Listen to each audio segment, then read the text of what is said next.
Dans l'assemblée des saints, assoiffé je me tiens, que ton onction descende sur moi.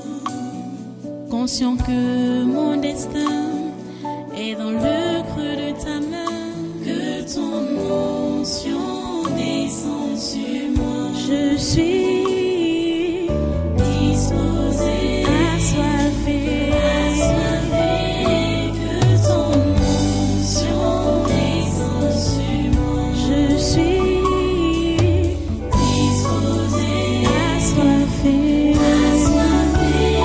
que ton onction descende sur moi.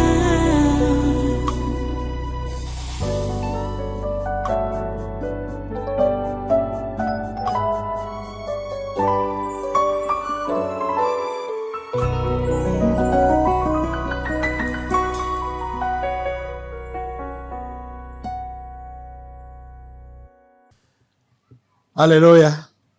Voilà les amis, on a risqué vraiment de passer toute la soirée seulement pour la prière. Hein. Bon, c'est pas seulement pour la prière, mais c'est aussi notre raison d'être ici là. Parce qu'il faut que nous puissions prier pour nos nations. Il faut que nous prions pour que la volonté de Dieu soit faite. Parce que ça paraît fou, hein, quand vous pouvez voir que on dit qu'on détruit les drones, en levant seulement la main pour dire le feu sur les drones. Ça paraît ridicule, n'est-ce pas? Mais les choses se passent. Les choses se passent. Alléluia. Merci Seigneur. Voilà. Prenez votre Bible donc. Prenez votre Bible et ouvrez avec moi. Moi, j'ai déjà ouvert. Ouvrez donc dans Jacques au chapitre 5. On va lire 2 versets hein, pour commencer aujourd'hui. On lit 2 versets. Jacques chapitre 5. Versets 10 et 11. Jacques chapitre 5, versets 10 et 11. Vous êtes là? Ok, je vais lire. Hein? Je crois que tout le monde est à la page. Jacques chapitre 5, versets 10 à 11. Je lis. Prenez mes frères pour modèle de souffrance et de patience, les prophètes qui ont parlé au nom du Seigneur. Voici, nous disons bienheureux ceux qui ont souffert patiemment. Vous avez entendu parler de la patience de Job et vous avez vu la fin que le Seigneur lui accorda. Car le Seigneur est plein de miséricorde et de compassion. Prions le Seigneur. Dieu t'en nous te remercions pour ta parole de ce jour et de tous ces moments, tous ces temps que tu nous donnes. Nous te prions, Seigneur, que tu puisses aiguiser vraiment nos oreilles du cœur pour un bon entendement. Ô Dieu, donne-nous de comprendre ta parole, de la saisir, de la comprendre et de la mettre en pratique. Ô Dieu, s'il te plaît, merci de le faire. Que ta volonté, ta parfaite volonté, s'accomplisse dans nos vies en cet instant et en ce jour, comme au ciel. À toi toute la gloire. Au nom puissant de Jésus, j'ai prié. Amen. Amen. Voilà, prenez place dans cette présence. Soyez tous les bienvenus, une fois de plus, au congrès du surnaturel de ce 20 novembre 2025. Les amis, je ne vais pas m'arrêter à vous enseigner que nous devons passer calmement par la souffrance pour non seulement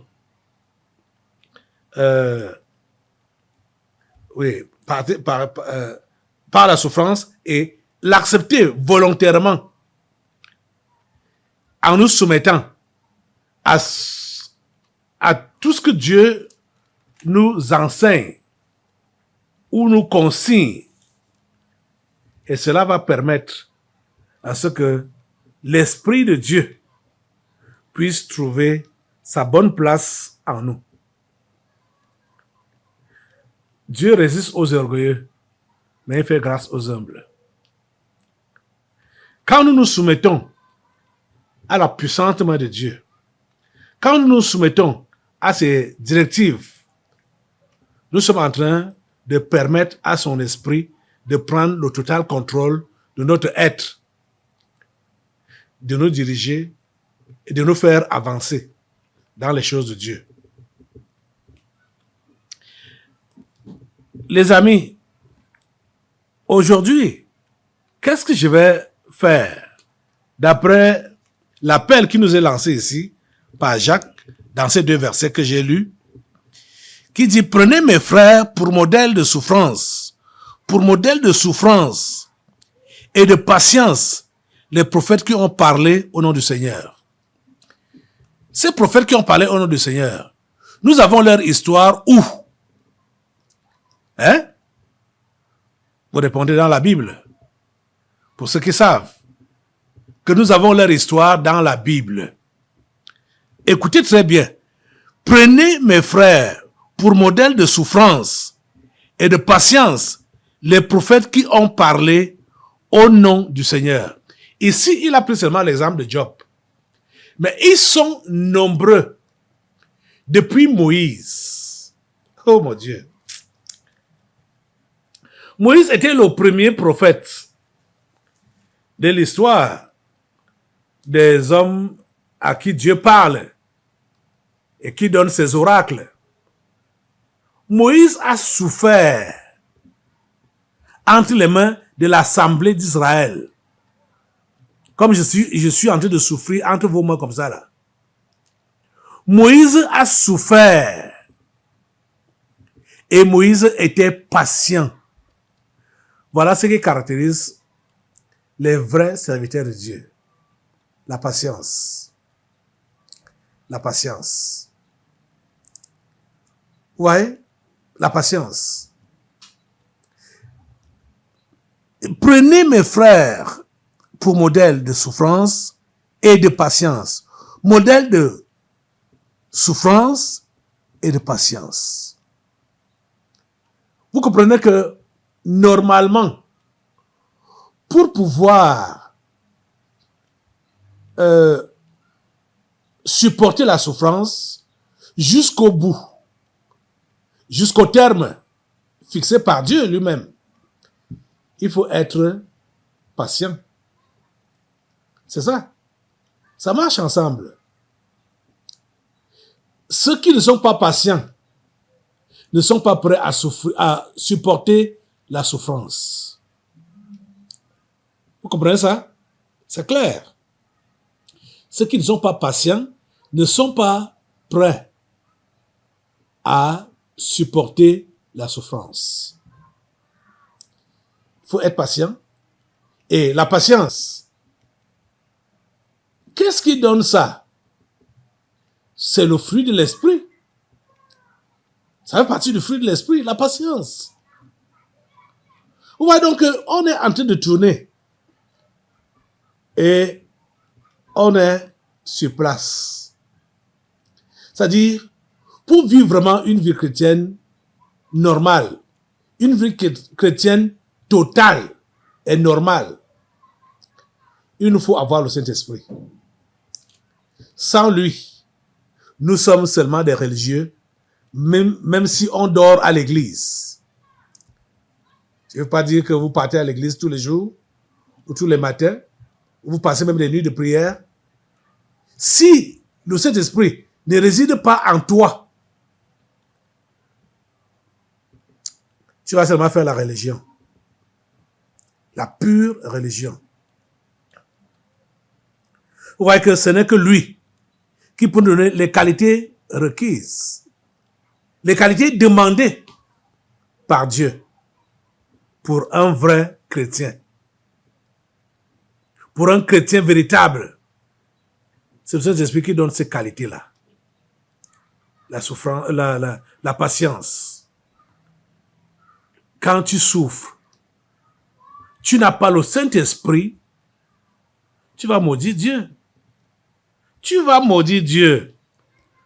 Tu peux peut-être attendre, bon, espérant que ça pourra changer, espérant que ça pourrait s'améliorer. Mais si tu n'as pas le Saint-Esprit, tu vas craquer. Dire, qu'est-ce que j'attends? Qu'est-ce qui m'arrive même? J'ai fait même quoi là? Et tu vas tout déverser. Tout déverser dans tous les sens. Mais le Saint-Esprit te permet d'être patient. D'être patient. Même si c'est comment, tu patientes. Tu attends.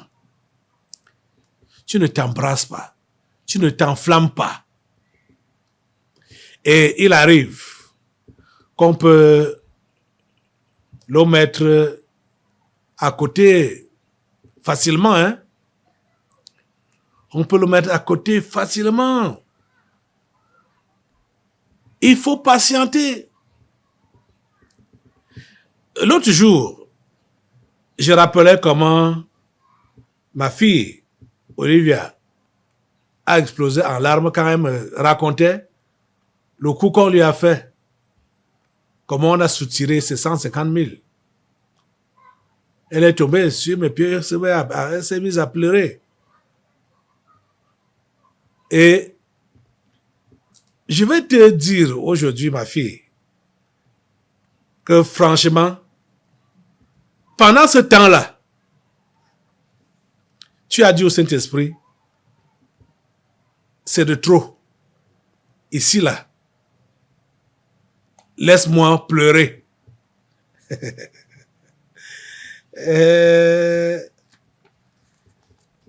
Au début de cette année, le Saint-Esprit nous a aidés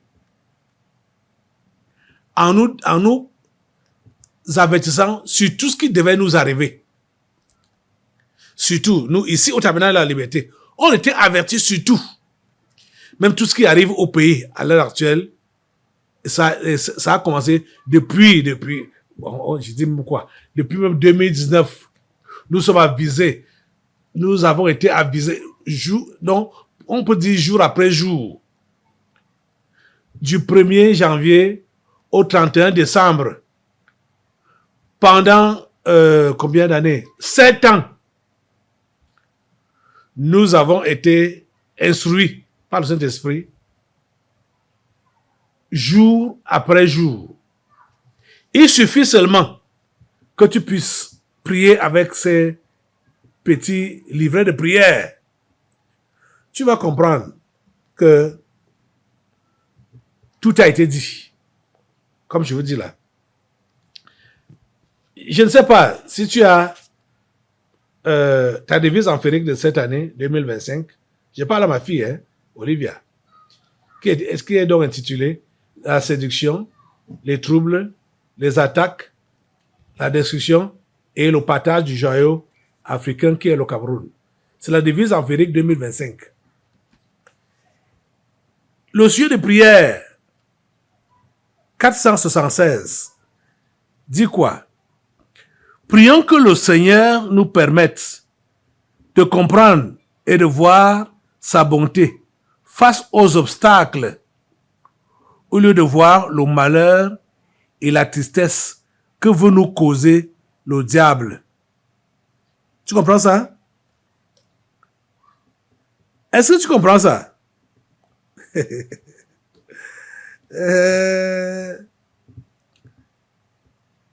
Il y a même le sujet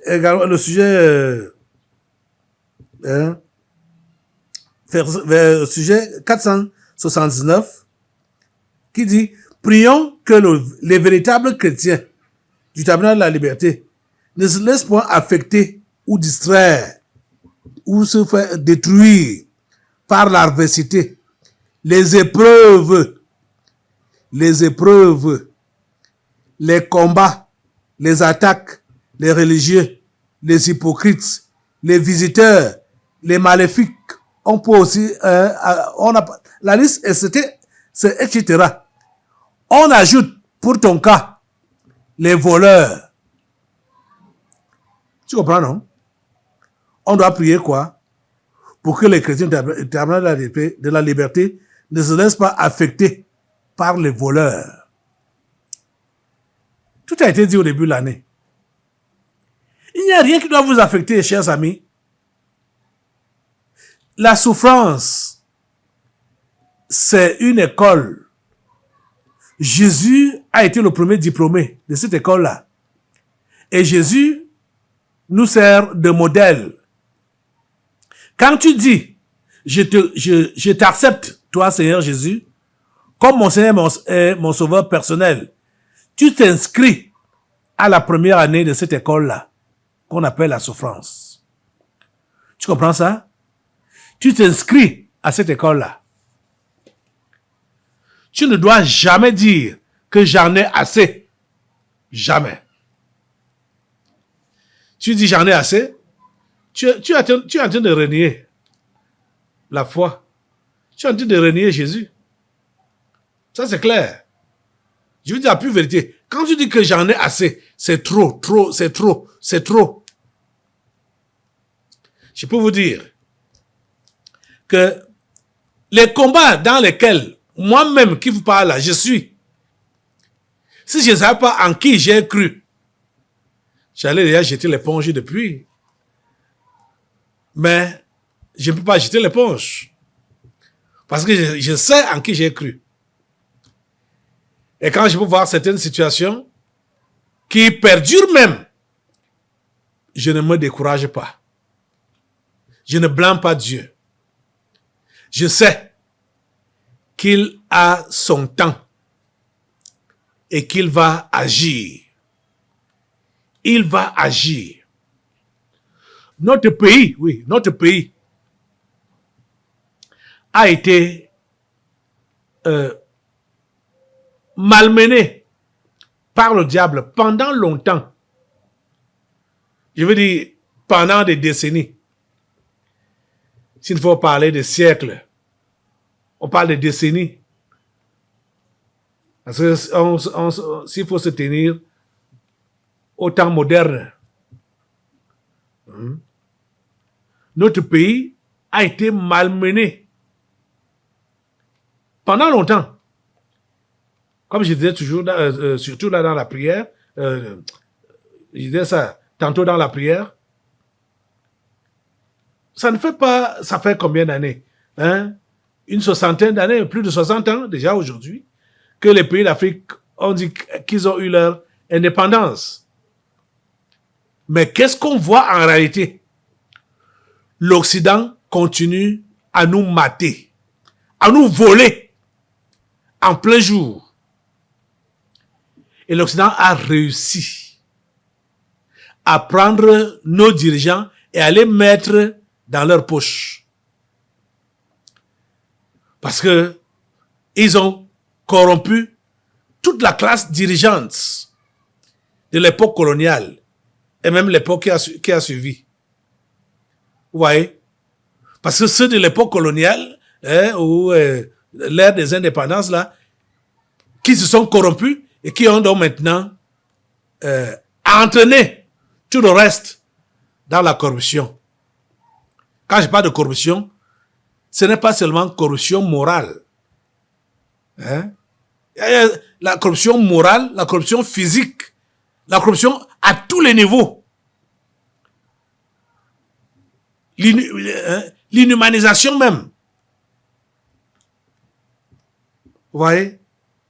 Nous avons connu, nous connaissons ça en Afrique. Nous connaissons ça ici au Cameroun. Mais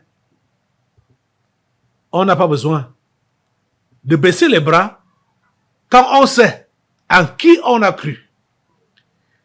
Et on sait que n'importe comment, on dit que même si la nuit dure combien de temps, le jour va finir par se lever. Là, ça, c'est les païens qui ont dit ça de cette façon-là. C'était une façon de paraphraser ce que le prophète a dit. Que les ténèbres ne régneront pas toujours. Ça, c'est ce que la Bible dit. Vous savez que ces païens-là, ils ont la malhonnêteté de ne pas vouloir citer les Écritures telles que ça a été dit. Ils disent ça à leur manière pour se prendre comme des sages ou des intelligents. La Bible dit que les ténèbres ne régneront pas toujours. Le règne des ténèbres a une date d'expiration. Et pour l'Afrique, voici le moment. Pour le Cameroun, voici le moment que le règne des ténèbres prend fin. Mais pour toi, chrétien, tu vas toujours être attaqué. Tu vas toujours être brimé. Tu dois supporter cette souffrance avec joie pour permettre à l'Esprit de Dieu de continuer de travailler avec toi ou de continuer de travailler en toi. Donc je vais dire à ma fille, quand tu as versé ces larmes, tu as frustré le Saint-Esprit. Ça c'est clair. C'est vrai que ta pensée était dans un autre sens. Que comment cela peut se passer? Que c'est à l'église. Non, tu n'as pas besoin de te poser ce genre de questions-là. Puisque l'ivraie est partout. C'est même la parabole de l'ivraie concernait même l'église. Que c'est à l'église. Comment tu veux de l'ivraie? Donc les amis, nous devons être prêts partout et en tout. En tant que chrétiens, prêts à tout supporter, prêts à tout endosser. Si nous ne supportons pas les souffrances, qui va les supporter? Nous les supportons pour ceux-là que nous devons sauver. Comme Christ les a supportés parce qu'il devait nous sauver. Maintenant, Christ n'est plus là. C'est nous qui l'a laissé à sa place. Peut-être qu'il faut que vous compreniez ça très bien. Jésus-Christ a fini sa mission. Il n'est plus là. Et Jésus nous a laissé la continuité de sa mission. C'est nous qui sommes là. Lui, il a souffert. Il a bien fini sa mission. Maintenant, c'est à notre tour. C'est notre temps. C'est notre époque. Je sais que plusieurs, quand ils embrassaient la chrétienté, ce n'était pas dans le but de souffrir. C'était dans le but de percer. Dans le but de percer. Vous voyez? Et cette idée-là n'a pas encore abandonné plusieurs parmi vous. Hein? Et je vais vous rappeler encore les sujets de prière de cette devise ampérique. Le 470 qui dit: envoyons le feu sur la mauvaise semence des faux prophètes dans nos vies. La mauvaise semence des faux prophètes dans nos vies, c'est quoi? Le mariage à tout prix, l'évangile de prospérité, du paradis sur terre, de la réussite à tout prix, du succès à tout prix, etc., etc. Ça, c'est la semence des faux prophètes. Et quelle est la prière à faire? Envoyer le feu sur cette mauvaise semence-là. Tous ces esprits-là étaient là dimanche passé, je crois. Vous voyez ça? Et regardez, nous sommes au 11e mois. Et plusieurs parmi vous, vous êtes affectés par tous ces démons ou toutes ces mauvaises semences qui ont été annoncées depuis le début de l'année, en janvier 2025. Vous êtes encore affectés par ça aujourd'hui. Et vous voyez que mon message, je veux dire, le message de Dieu à votre endroit, n'a pas aussi changé. Vous rappelle que vous devez être préparé à souffrir. Vous devez être préparé à vivre la vie chrétienne normale. La vie chrétienne normale n'épargne pas les souffrances. La vie chrétienne normale n'épargne pas ça. La vie chrétienne normale demande que tu dois bien les gérer. Hein? Avec toute la tranquillité. Tout ce qui t'arrive, tu gères ça avec toute la tranquillité. Tu vas permettre à l'Esprit de Dieu de continuer à se mouvoir en toi. Plusieurs ont perdu la présence de l'Esprit de Dieu en eux à cause des murmures et des plaintes. Quand ils sont face aux difficultés, face aux souffrances. Vous voyez ça? Le Saint-Esprit est obligé de sortir. C'est-à-dire, il est d'abord frustré. Après, maintenant, il se met à l'écart. On peut continuer à avancer avec les bruits. Mais il nous regarde de loin. Il faut que vous compreniez. Tous ceux-là qui sont utilisés dans les délivrances prophétiques, comprenez que quand vous n'arrivez plus à être saisi, je préfère utiliser le mot là, au lieu de parler de tomber. Donc, comme c'est sorti toujours de ma bouche. Si vous n'arrivez plus à être saisi, vous passez le temps, beaucoup de temps, à ne plus être saisi, comprenez que vous avez mis le Saint-Esprit de côté. Comprenez que ça dit, c'est vous-même qui fonctionnez maintenant. Ce n'est plus le Saint-Esprit qui fonctionne avec vous. Parce que ce que le Saint-Esprit fait avec vous, c'est que vous soyez saisis. Vous allez comprendre ça comme vous comprenez là. Ça dit, même comme je sais que peut-être en venant là maintenant pour les délivrances, vous n'allez pas bien me saluer. C'est pas grave. Je vous l'ai déjà dit. Pendant que vous êtes dans vos sens réels. Parce que je ne peux pas vous parler quand vous êtes quand vous êtes saisi. Vous devez être dans vos sens réels. Donc ne pensez pas que c'est parce que vos prières ont déjà beaucoup marché que vous n'êtes plus saisi. Ou parce que vous avez atteint un certain degré de maturité ou de spiritualité que vous n'êtes pas saisi. Vous devez plutôt comprendre que c'est parce que votre chrétienté a baissé que vous n'êtes pas saisi. Je ne sais pas ce que vous allez donc préférer. Vous allez préférer aller en deçà de ce que vous devez être pour ne pas être saisi. Ou alors, ça dit, être toujours rempli du Saint-Esprit. Et quand on est rempli du Saint-Esprit, c'est pour servir Dieu. Donc, être prêt à être utile entre les mains de Dieu. Si vous êtes prêt à être utile entre les mains de Dieu, je vous dis la pure vérité, que vous allez tomber matin, midi, soir. Je ne vous demande pas d'inventer, hein. Et d'ailleurs, même vous ne pouvez même pas inventer, puisque c'est que vous n'aimez pas ça.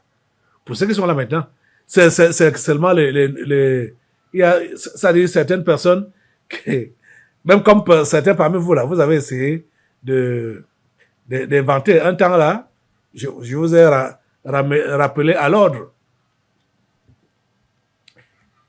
Ce n'est pas possible pour vous autres maintenant là, qui êtes là constamment,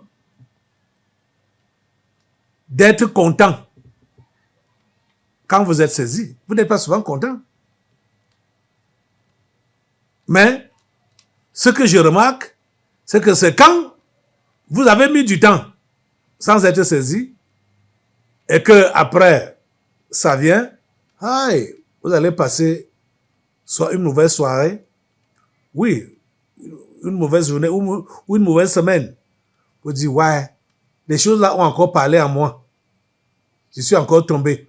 J'ai encore été saisi. Peut-être aujourd'hui, c'était votre soirée. Hein? Parce que, vous savez, Dieu est un Dieu de grâce. Ce qu'il a permis de faire au travers de vous là, vous savez que il n'y a rien qui peut mesurer ça. Donc c'est incommensurable. Et c'est pourquoi je me suis engagé à vous parler aujourd'hui pour que vous ne puissiez pas frustrer ou continuer à frustrer le Saint-Esprit de Dieu. S'il vous plaît, ne le frustrez pas. Pour vous, c'est une souffrance. C'est vrai. Pour vous, c'est une souffrance. Mais appréciez ça. Acceptez ça comme Dieu a permis que ce soit vous et pas quelqu'un d'autre. Et que ça mette autant de temps que ça pourra mettre. Vous allez le comprendre? Mais ce que je voudrais dire à tous, c'est que il faut lire la Bible pour pouvoir remarquer la vie de ceux-là ou l'histoire de ceux que la Bible nous montre. Leur histoire, comment ils ont eu à souffrir et imiter leur modèle. On nous a parlé ici de Job. Je vous ai parlé de Moïse. À partir de Moïse, déjà, Moïse a souffert entre les mains de l'Assemblée d'Israël. Pendant des années, il a souffert. Pendant 40 ans, c'était pendant 40 ans que cet homme a souffert entre les mains de l'Assemblée d'Israël. Et c'est ça qui lui permettait d'être capable de toujours entendre la voix de Dieu et de prendre son conseil pour communiquer à cette assemblée. Donc, quand on supporte la souffrance, on reste disponible à l'Esprit de Dieu. Vous avez compris? Si on rejette la souffrance, donc on va murmurer, on est en train de refouler l'Esprit de Dieu. Que le Seigneur vous aide à comprendre ça. Mettez-vous debout pour prier. Dieu Tout-Puissant, je te recommande cette assemblée.